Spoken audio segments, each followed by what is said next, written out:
మీరు ఇంత కష్టపడి ఏదో ఒకటి సమకూరుస్తారు కదా, 1 ఎకరం పొలమో 4 సైట్లు అయ్యో కొంటారు కదా, మనకి ఇంకా సుకుమారం వచ్చేసింది కదా బాడీకి. ఈ తరం చేస్తున్నారు అలాగా. కావాలంటే బయటకు వెళ్ళి అడగండి, ఏం కష్టపడతాంలో 1 ఎకరం అమ్ముకుందాం. లేకపోతే కమర్షియల్ స్పేస్లు నాన్నగారులు తాతగారులు ఏవో కొని పెడుతున్నారు కదా, రెంట్లు వచ్చేస్తున్నాయి కదా, ఏం కష్టపడతాంలే. You people are crazy, why are you working so hard?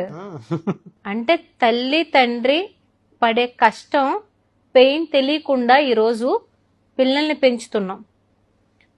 మనకు రీసెంట్గా ఒక వాట్సాప్లో ఫార్వర్డ్ మెసేజ్ వచ్చిందండి. ఒక వ్యక్తి ఒక మల్టీనేషనల్ కంపెనీకి ఇంటర్వ్యూకి వెళ్ళాడంట. వెళ్తే అక్కడ హెచ్ఆర్ రిక్రూటర్ అడిగారంట, ఇది చాలా పెద్ద company, you are very qualified for everything, నువ్వు జాబ్లో హ్యాపీగా జాయిన్ అవ్వచ్చు, 20 లక్షలు నీ ప్యాకేజ్, కానీ మీ ఫ్యామిలీ గురించి ఒక్కసారి డీటెయిలింగ్ చెప్పు అని అన్నాడంట. మా తల్లిదండ్రులు ఇనప వస్తువులు, ప్లాస్టిక్ డిస్పోజల్ ఇవి ఏరుకుని అవన్నీ వేస్ట్ డిస్పోజల్ అమ్మి నన్ను కష్టపడి చదివించారండి, అందుకనే నేను ఎలా అయినా పెద్ద ఉద్యోగం సంపాదించి వాళ్ళని బాగా చూసుకోవాలనుకుంటున్నానండి అని చెప్పాడంట. ఈ ఉద్యోగానికి వెళ్ళిన వ్యక్తి, నీకు ఉద్యోగం తప్పనిసరిగా ఇస్తా, కానీ ఒక చిన్న పని చేసి పెడతావా నాకు అని అడిగారు. సరే ఏమన్నా చేస్తాను సార్ అన్నాడు. ఒక 3 రోజులు మీ అమ్మగారు నాన్నగారితో పాటు వెళ్ళి వాళ్ళు చేస్తున్న పని 3 డేస్ చేసి నువ్వు 4th డే రా, నేను నీకు జాబ్ ఇస్తాను అన్నాడు.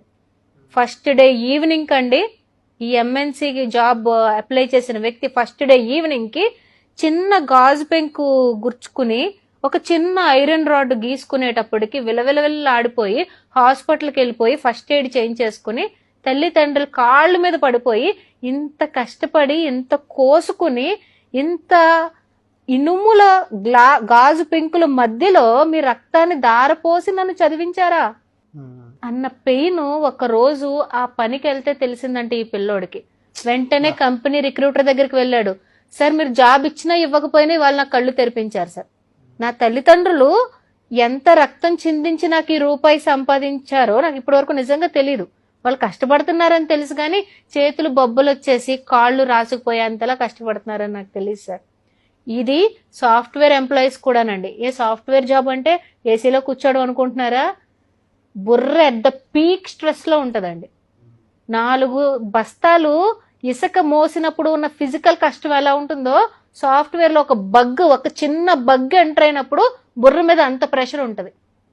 మరి ఈరోజు పిల్లలు అమ్మకి నాన్నకి ₹1,00,000 జీతం పడితే జొమాటోలో ఆర్డర్లు చేసుకుంటారా? అమెజాన్ లో కూర్చుని గేమ్స్ కొనుక్కుంటా ఉంటారా? ఈ కష్టం పిల్లలకు తెలియాలి కదండి. It is not easy. ₹1 సంపాదించడం ఏమి ఈజీ కాదు.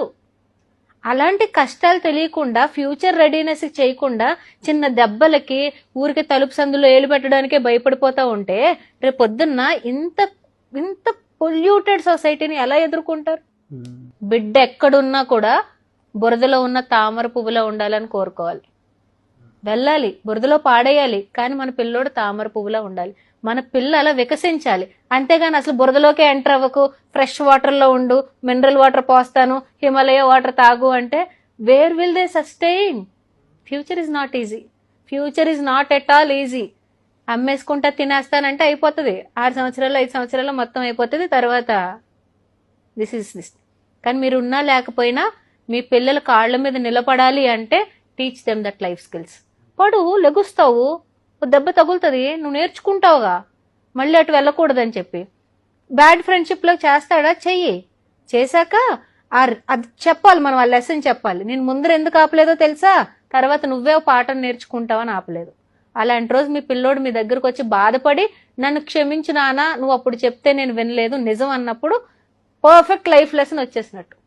ఇలాంటివి ఏ హార్వర్డ్ యూనివర్సిటీలో ఆక్స్ఫోర్డ్ లో నేర్పించరండి. అడుగు బయట పెట్టాలి, కష్టం పడాలి, ఒకసారి కింద పడాలి, పైకి లేవాలి, తప్పేంటో తెలుసుకోవాలి.